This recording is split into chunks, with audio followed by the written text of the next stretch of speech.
Tapi bukan senang nak bunuh tuan-tuan. Kita bunuh selangkah, dia datang 10 langkah. Jadi pada satu masa terpaksa juga FRU charge balik untuk menyembur air dan sebagainya. Tapi saya terus arahkan juga, apa pun sekali berlaku, ini kata-kata sini, walaupun pecah kepala kita sekalipun, saya kata saya nak FRU berundur di tempat ini. That was my exact word. I want FRU to. So FRU withdraw. Dari awal FRU dulu di Batu saya kata back to base, balik terus ke base. Bila FRU balik, mereka tak dapat lagi sasaran lain. Itulah digunakan untuk ambil kesempatan membakar semua ini dan juga merosakkan harta awal pasu-pasu dulu. Dan kita memantau dengan kereta-kereta peronda kita juga, kereta-kereta peronda kita juga dihikal dan dibaling dan sebagainya. Jadi lepas tu kita semua pun, saya sendiri balik ke pejabat dan memantau daripada pejabat dengan maklumat daripada di bawah. Dan alhamdulillah segala-galanya kembali reda. Kembali reda sebelum pukul 3 pagi, pukul 2 pagi. Dan kembali dan kita memantau seterusnya dengan pegawai saya memantau, menengok reaksi-reaksi dan juga radio kamu dia memastikan tidak ada lagi berlaku perkara ini. Dan pada masa yang sama menjelang pihak MPKT pun dah pun digerakkan untuk membersihkan kawasan ini, jalan-jalan raya semuanya. Jadi tuan-tuan dan perempuan yang datang kerja pagi itu rasanya tidak ada halangan-halangan untuk datang kerja seperti biasa. Jadi keadaan kembali tenang.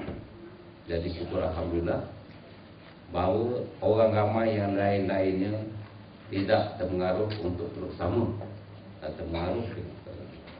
Saya sangat-sangat bersyukur dan terima kasih kepada seluruh penduduk Terengganu ini tidak terpengaruh dan tidak juga mengambil kesempatan kejadian ini untuk memburukkan lagi keadaan. Dan semuanya kembali pulih. Dan tidak ada tanda-tanda kita juga bukan saja kita memantau keadaan di Terengganu, di Pulau Terengganu, tetapi di seluruh negeri tidak ada sebarang pergerakan yang memungkinkan kadang-kadang itu. Jadi itulah keadaan senario yang sebenarnya apa yang berlaku pada hari tersebut. Jadi saya merasakan perkara ini sebenarnya tidak sepatutnya berlaku. Yang penting lepas ini kita hendaklah semua penganjur, tak kira siapa sekalipun, memastikan di mana permit diperlukan hendaklah memohon. Dan kita pada awal saya sudah berjumpa dengan semua pihak, termasuk pihak parti politik, berjumpa dengan semua pemimpinnya, menyatakan tidak ada masalah untuk kita meneruskan apa-apa permohonan untuk mendapat permit, melainkan segala peraturan dan syarat-syarat itu dipatuhi. Dan inilah satu-satunya di mana permohonannya kita tidak meneruskan. Jadi tuan-tuan dan puan, itu sajalah yang saya dah dapat bagi keterangan pada hari ini. Dan kesemuanya yang kita telah tangkap ialah seramai 22 orang. Dan kita memang telah berusaha supaya kita akan mengambil tindakan undang atas mereka ini. Dan kita tengah mengumpulkan bukti dan keterangan. Dan berhubung dengan ada satu laporan yang telah kita terima berhubung dengan pembakaran jalur Gemilang. Kita dah dapat gambar dan jelas, bukan tadi ini gambar belakang, kita ada lagi gambar-gambar yang memungkinkan kita akan dapat mengenal pasti bukan saja yang bakar tetapi ada instigator yang melihat dan mungkin menyemarakkan semangat kawan ini nak bertindak. Jadi tuan-tuan dan puan, sama-samalah kita berdoa. Kalau tuan-tuan ada maklumat, harapan ini kita nak kesan mereka ini, gambar ini kita ada, termasuk gambar-gambar mereka yang mengarahkan atau menunjuk sesuatu kat situ. Jelas dan saya kata in due time these people kita should be able to identify dan kita boleh menangkap dan sekarang mengambil tindakan sewajarnya, insyaAllah. Saya juga berharap mendapat kerjasama kepada penganjur ni yang semua ni untuk datang untuk beri keterangan, bantu kita dalam siasat ni. Kita nak ambil keterangan dia saja, tapi tak dapat dihubungi. Saya mintalah kerjasama semua pihak yang kita perlukan membantu kita dalam proses siasatan. Sebenarnya tuan-tuan dan puan, kita cuba berusaha untuk mengendurkan keadaan dengan tidak mengambil langkah-langkah agresif.